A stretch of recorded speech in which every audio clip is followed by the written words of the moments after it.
வணக்கம். புதிய வாசிப்பு புதிய சிந்தனை நிகழ்ச்சிக்கு வரவேற்கிறோம். இன்றைய நிகழ்ச்சியில் தி ஒயர் இணையதளத்தில் வந்திருக்கக்கூடிய கட்டுரை மக்களுக்கான மருத்துவர்களை உருவாக்காத பயிற்சி மையங்கள் என்ற சாராம்சத்தை ஒட்டி இந்த கட்டுரை எழுதப்பட்டிருக்கு. நிவரணா அப்படின்னு ஒரு மருத்துவ இதழ், அந்த இதழ் வெளியிட்ட கட்டுரையை மறுபிரசுரம் பண்ணியிருக்காங்க தி ஒயர். விவாதிப்பதற்காக கல்வியாளர் திரு பிரின்ஸ் கஜேந்திர பாபு அரங்கத்திற்கு வந்திருக்கிறார். வணக்கம். நாட்டிலேயே ரொம்ப கடினமான தேர்வு நீட் பிஜியும் அப்படின்னு அந்த கட்டுரை தொடங்குது.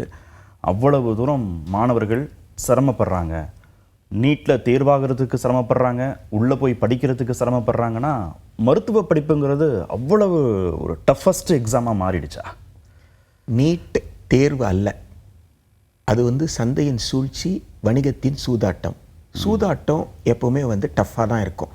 சூதாட்டத்துக்கு என்னென்ன கூறுகள் இருக்கோ அத்தனை கூறுகளையும் நீட்டில் இருக்குது அப்படின்றத யூஜி நீட் 2024 கேள்வித்தாள் நிரூபித்தது. பயிற்சி மையங்களில் சேரலைன்னா நீங்கள் மருத்துவ கல்வியிலேயே சேர முடியாது, அப்படி மருத்துவ கல்வியில் சேர்ந்தாலும் நீங்கள் அந்த மருத்துவ கல்வியை தேர்ச்சி பெற முடியாதுன்னு ஒரு பயத்தை உருவாக்குறாங்க பயிற்சி மையங்கள் அப்படின்னு சொல்ல. ரெண்டு விஷயம். ஒன்று, நீட் பிஜி மாதிரியான நுழைவுத் தேர்வை எழுதி உள்ளே வேற போகணும். போன பிறகு கிளாஸ் ரூமில் படிக்கிறது பத்தாது, அதுக்கும் பயிற்சி மையங்கள் வேணுன்றது ரொம்ப கொடூரமாக இருக்கு.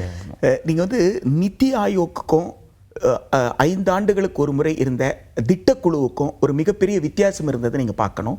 திட்டக்குழு திட்டமிட்டு ஒரு நாட்டில் சென்சஸை வச்சுக்கிட்டு, மக்கள் தொகை கணக்கெடுப்பை வச்சுக்கிட்டு அடுத்த 5 ஆண்டுகளுக்குள்ள இதெல்லாம் தேவைப்படும், அடுத்த 10 ஆண்டுகளுக்குள்ள இதெல்லாம் தேவைப்படும், எனவே இவ்வளோ மருத்துவம் வேண்டும், இவ்வளோ மருத்துவ கல்லூரி வேண்டும் அப்படின்னு இருந்தது. நீங்கள் பார்த்தீங்கன்னா 2011க்கு பிறகு 2021 எடுக்க வேண்டிய மக்கள் தொகை கணக்கெடுப்பு எடுக்கலை. மக்கள் தொகை கணக்கெடுப்பை பற்றியே கவலைப்படாமல், மக்களை பற்றி கவலைப்படாமல் நிதி ஆயோக் என்ற அமைப்பு, திட்டக்குழுவை மாற்றி திரு நரேந்திர மோடி அவர்கள் ஆட்சிக்கு வந்த பிறகு உருவாக்கப்பட்ட நிதி ஆயோக் வணிக ரீதியாக மட்டுமே அனைத்து ஆலோசனைகளையும் அரசுக்கு கொடுத்துக்கிட்டு இருக்கு. நிதி ஆயோக் என்ன செய்யுதுன்னா, அரசினுடைய செலவுகளை எப்படி குறைக்கிறது, அதே சமயத்தில் கல்வி மருத்துவமனைகள் அதிகமாக உருவாக்குறது எப்படி அப்படின்னு ஆலோசனை கொடுக்கு. அப்ப அரசு செலவு செய்யலைன்னா யார் வருவாங்க? தனியார் வருவாங்க. அப்ப தனியார் வரணும் அப்படின்னு சொன்னா கோச்சிங் சென்டர் நோக்கி மாணவர்களை தள்ளினாதான் பள்ளிக்கூடத்திலிருந்து மாணவர்கள் வெளியேறுவாங்க, கல்லூரியிலிருந்து மாணவர்கள் வெளியேறுவாங்க. நீங்க பள்ளிக்கூடங்கள் வைத்திருந்து கல்லூரிகள் வைத்திருந்தால் நீங்க அதிகமான ஆசிரியர்களை நியமிக்கணும், அவர்களுக்கு உண்டான ஊதியத்தை கொடுக்கணும், அதுக்குண்டான கட்டமைப்பு கொடுக்கணும். இப்போ கேட்ஸ் ஒப்பந்தத்தின்படி வெளிநாட்டில் இருக்கிறவங்க எல்லாம் இங்க வர்றாங்கன்னு சொன்னா அவங்களுக்கு இவங்களுக்கும் லெவல் பிளேயிங் ஃபீல்டு கொடு. இது அத்தனையும் சேர்ந்தது தான் உங்களுக்கு ஒட்டுமொத்த கல்வியை சிதைத்து விட்டது. கல்வி கட்டமைப்பிலிருந்து அரசுகளை வெளியேற்றக்கூடிய முயற்சி. ஆமா, மிக மிக முக்கியமான தந்திரமான முயற்சி. ஏன்னா உங்களுக்கு திட்டக்குழு ஒரு ஜனநாயக பூர்வமான மக்களால் தேர்ந்தெடுக்கப்பட்ட பிரதிநிதிகள் அமைத்த, பிரதமர் தலைமையில் அமைந்த ஒரு குழு. அதுக்கு துணைத் தலைவர் என்பவர் ஒரு பொருளாதார நிபுணராக அந்த மாதிரி. இப்போ இதுக்கு வரக்கூடிய சிஇஓ இருக்காருல்ல, அவர் IMFல ஒர்க் பண்ணிருக்கலாம், உலக வங்கியில் ஒர்க் பண்ணிருக்கலாம், இந்தியரா இருப்பாரு, ஆனா வெளிநாட்டில் சிஇஓவா இருந்திருப்பார். அவர் இங்க சிஇஓ தான், சீஃப் எக்ஸிகியூட்டிவ் ஆஃபீஸர் தான். அப்ப அவருக்கு எதெல்லாம் கைடிங்கா இருக்கு அப்படின்னு பார்த்தோம்னா, அவங்க கொடுக்கிற பரிந்துரையிலிருந்து தான் நமக்கு அந்த ஆபத்து தெரியுது. அவங்க என்ன செய்றாங்க, தனியார் கல்லூரிகளுடைய கட்டணத்தை கட்டுப்படுத்தாதேன்னு ஒரு பரிந்துரை யாருங்க கொடுப்பாங்க? திட்டக்குழு கொடுக்குமா? ஆனா நித்தி ஆயோக் கொடுக்குதே, நீ கட்டுப்படுத்தினா தனியார் முதலீடை குறைஞ்சிரும் அப்படின்னு சொல்லுது. மாநிலங்கள்ல கல்வி கட்டமைப்பை உருவாக்க வேண்டிய பொறுப்பு பெரும்பாலும் மாநில அரசுகளுக்கு தானே இருக்கு. இதுலயே மத்திய அரசுக்கு இவ்வளவு ஆர்வம்? 2014 மாநிலம் என்று ஒன்று இருப்பதையே ஒன்றிய அரசு மறந்து போய், ஒன்றிய அரசு என்ன முடிவு செய்ததோ அதை மாநிலங்கள் அப்படியே நடைமுறைப்படுத்த வேண்டும் என்ற நிர்பந்தம் வந்துருச்சு. இன்னும் சரியாக நீங்க ஆராய்ச்சி பண்ணீங்கன்னா, ஒவ்வொரு IAS ஆபீசரையும் ஸ்டேட் கேடர்னு சொல்லி ஸ்டேட்ல IAS ஆபீசரை வச்சிருந்தா கூட அவர்களை ஒன்றிய அரசு 2014க்கு அப்புறம் எப்படி நடத்துதுன்னு கேட்டா, நீ ஒன்றிய அரசினுடைய தூதுவர். நாங்க சொல்ற திட்டத்தை அங்க இருக்கிற முதலமைச்சரை திருப்திப்படுத்தி அவர் ஏத்துக்கிற மாதிரி மாத்தி கொடுக்கறது தான் உன் வேலையை தவிர, அங்க என்ன முடிவு எடுக்கிறாங்க அதை என்கிட்ட சொல்லக்கூடாது. மாநிலத்துக்குன்னு சுயசார்பு ஒண்ணும் இல்லை. சுயசார்பு ஒண்ணும் கிடையாது. மாநில அரசு எந்த முடிவு எடுத்தாலும் அந்த முடிவை எங்க முடிவோட ஒத்து போற மாதிரி செய்யணும், அதுதான் உன் வேலை என்று IAS ஆபீசர்ஸ், IPS ஆபீசர்ஸ் ஒன்றிய அரசின் தூதுவர்களாக மாற்றக்கூடிய மிக மோசமான சூழல் 2014க்கு பிறகு உருவாக்கி இருக்கு. அதன் விளைவுதான் ஒரு அகாடமிக் இயர் சரியா தொடங்க மாட்டேன். ஏன்னா இந்த பயிற்சி மையங்கள் குறித்து இந்த கட்டுரையில் இருக்கக்கூடிய செய்திகள் படிக்கும்போது ரொம்ப அதிர்ச்சியா இருக்கு. பயிற்சி கட்டணத்தில் நீங்கள் MBBS முதலாம் ஆண்டே சேர்ந்தால் உங்களுக்கு நிறைய இன்சென்டிவ்ஸ் தரோம், நிறைய சலுகைகள் தரோம்னு சொல்கிறாங்க. அவங்கள சேர்த்து விடுவது பேராசிரியர்களின் பொறுப்பாக இருக்குது. ரெப்ரசன்டேட்டிவ்ஸை நியமிக்கிறாங்க, அவங்களுக்கு இன்சென்டிவ்ஸ் கொடுக்குறாங்க, போனஸ் கொடுக்குறாங்க. காதலர் தினத்தன்று ஒரு நிகழ்ச்சி ஏற்பாடு பண்ணி நல்ல ஸ்டடி பார்ட்னரை நீங்கள் தேர்வு செய்யலாம் அப்படின்னு ஒரு நிகழ்ச்சி நடத்துகிறாங்க அந்த பயிற்சி மையங்கள். குடும்ப உறுப்பினர்கள்லாம் கூப்பிட்டு இங்கே படித்ததுனால தான் அவர் வந்து இவ்வளவு தூரம் ஜெயிச்சிருக்காருன்னு வீடியோஸ் எல்லாம் போட்டு அவங்களுடைய உணர்வுகளை தூண்டி விடுறாங்க. இவ்வளோ வியாபாரம் இதில் நடக்குதா? 2016 தொடங்கி 2017 இந்த போராட்டம் உச்சகட்டத்தில் இருக்கும் பொழுது எதையெல்லாம் சொன்னோமோ அதையெல்லாம் அனுபவபூர்வமாக நிறைவேறி இருக்குன்றது தான் அந்த ஒயர் கட்டுரை. அந்த அந்த மருத்துவர் எழுதியிருக்கக்கூடிய அந்த கட்டுரை 2016 எதெல்லாம் அச்சமாக நாம் வெளியிட்டோமோ, அதாவது இதெல்லாம் ரொம்ப ரொம்ப அதீதமாக இல்லை அப்படின்னு சொல்லிலாம் யாரெல்லாம் கேட்டாங்களோ அவங்களுக்கெல்லாம் விடை தான் அந்த ஒயர்.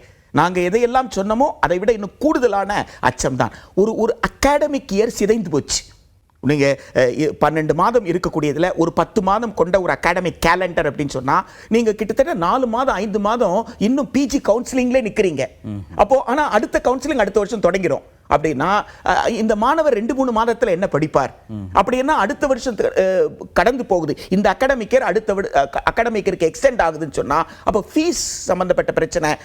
அவர் திட்டமிட்டிருப்பார்ல, இந்த ஆண்டுக்குள்ள இதை முடித்து அடுத்த ஆண்டு நான் இதை செய்யணும்னு திட்டமிட்டிருப்பார்ல, அதை எதையுமே செய்ய முடியாது. உறுதிப்படுத்த வேண்டியது வந்து கல்லூரி கல்வி நிறுவனங்களின் பொறுப்பு தானே. அங்க பாடம் நடத்துவதற்கு தரமான பேராசிரியர்கள் இல்லைன்றதுனால தான் கோச்சிங் சென்டர்ஸை நோக்கி மாணவர்கள் நகர்றாங்கன்னா பொறுப்பை ஏன் அவங்க தட்டி கழிக்கிறாங்க? நேஷனல் மெடிக்கல் கமிஷன் அதை பற்றி எல்லாம் கவலைப்படலை என்பது தானே. நீட்டை நடைமுறைப்படுத்தும் பொழுது இது அத்தனையும் நீங்க வந்து எண்ணிக்கையில் அதிகமான கல்லூரிகளுக்கு நீங்க வந்து அங்கீகாரம் கொடுக்குறீங்க. அப்ப தகுந்த ஆசிரியர்கள் இருக்காங்களான்ற கேள்வி அந்த கட்டுரை வந்து எழுப்புகிறது.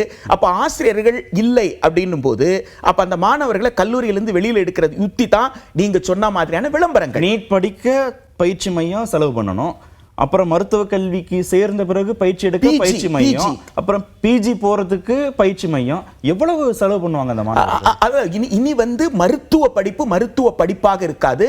இப்படி வரக்கூடிய மருத்துவர் மருத்துவராக இருக்க மாட்டார். இனி வந்து அவர் என்ன செய்வாரு, என்ன மிஷின் என்ன கொடுக்குதோ அதுதான். ஸ்கேனிங் மிஷின் என்ன கொடுக்குது உங்களுக்கு, அந்த ரிப்போர்ட் தான் உங்க கையில. Blood test report. அப்ப இண்டிவிஜுவலா இருக்குல்ல, ஒரு புதுசா ஒரு விஷயத்தை கண்டுபிடிக்கிறாங்கல்ல. உதாரணத்துக்கு வந்து கொரோனா அப்படின்ற அந்த வைரஸ், கொரோனான்றது ஏற்கனவே இருக்கிற விஷயம் தான், அந்த வைரஸுடைய பரிணாமம். அந்த புதிய பரிணாமத்திற்குள்ள அந்த வைரஸ் போயிருக்குன்னு ஒரு பிசிக்கலா ஒரு டாக்டர் தான் கண்டுபிடிக்கிறார். இது ஒரு ஏதோ இந்த ஃபீவருக்கு வித்தியாசமான ஃபீவரா இருக்க அப்படின்னு ஒரு டாக்டருக்கு ஒரு சந்தேகம் வருது. அவர் தான் அலர்ட் பண்றாரு, இது வித்தியாசமா இருக்கு, இது என்னன்னு பாருங்க அப்படின்னு சொல்லி கண்டுபிடித்ததை கூட நம்ம சமீபத்திய நிகழ்வுகளை நம்ம கண்டுபிடிச்சோம். எனவே ஒரு டாக்டருக்கு என்னதான் நீங்க தியரிட்டிக்கலா படித்திருந்தாலும் அவர்களுக்கு வந்து கிளினிக்கல் பிராக்டிஸ் ரொம்ப முக்கியம்.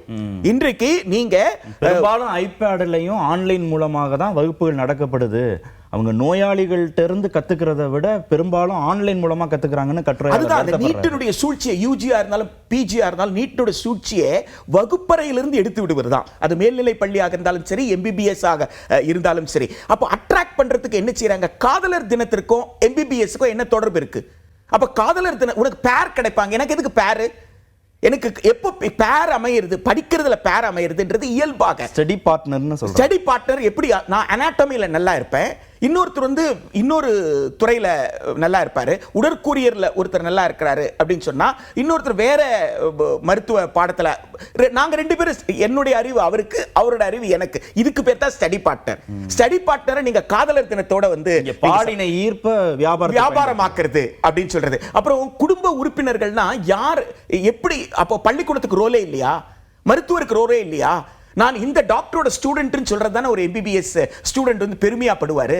எப்படி அந்த டாக்டரோட ஸ்டூடெண்ட் அந்த டாக்டருக்கு பின்னாடியே நடந்து அந்த டாக்டர் வந்து ஒரு பேஷண்ட் அட்டென்ட் பண்ணும் பொழுது எந்த அளவுக்கு எம்பத்தியோட சிம்பத்தியோட, இதெல்லாம் வந்து மார்க்கெட் டேர்ம்ஸ் தான் எம்பத்தி சிம்பத்தின்னு சொல்றது. எல்லாவற்றையும் விட ஒரு மனித உணர்வோடு, ஒரு அன்போடு, பாசத்தோடு, அவனுக்கு காட்ட வேண்டிய பரிவோடு ஒரு மருத்துவர் காட்டியதை ஒரு மாணவர் கற்றுக்கொள்கிறார். அதற்கு பெயர் மருத்துவ படிப்பு. நோயாளிகள் வந்து அவ்வளவு அச்சத்தோடும் அவநம்பிக்கையோடும் வரும்போது மருத்துவர்களின் கரிசனமான அணுகுமுறை ரொம்ப முக்கியம். உங்க கைப்பட்டது சார் நல்லா ஆயிடுதுன்னு சொல்றாங்களே, அது சாதாரண வார்த்தை இல்ல. அது வந்து நீங்க அன்பா என்ன தொட்டீங்க, அதுலயே எனக்கு பாதி வலி எனக்கு தெரியாம போச்சு.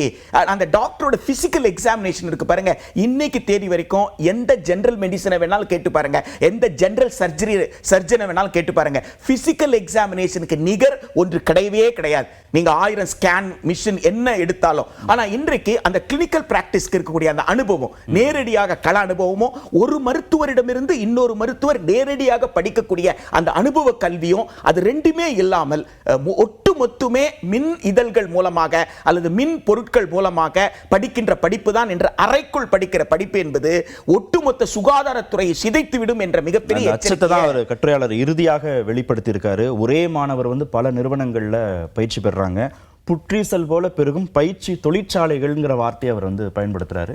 நீங்க குறிப்பிட்டது மாதிரி நோயாளிகளை ஒரு தன்மையோடு கரிசனத்தோடு அணுகக்கூடிய மருத்துவர்கள் தான் தேவையே தவிர அதிகமான எண்ணிக்கையில் மருத்துவர்கள் தேவைங்கிற இலக்கு நோக்கி நகரக்கூடாதுங்கிறதும் கட்டுரையாளர் சொல்லி அவர் முடிக்கிறாரு. நிச்சயமாக அரசுகள் இதை கவனத்தில் செலுத்தும்னு நம்ம நம்பலாம். நன்றி நிகழ்ச்சியில் பங்கேற்றதற்கு.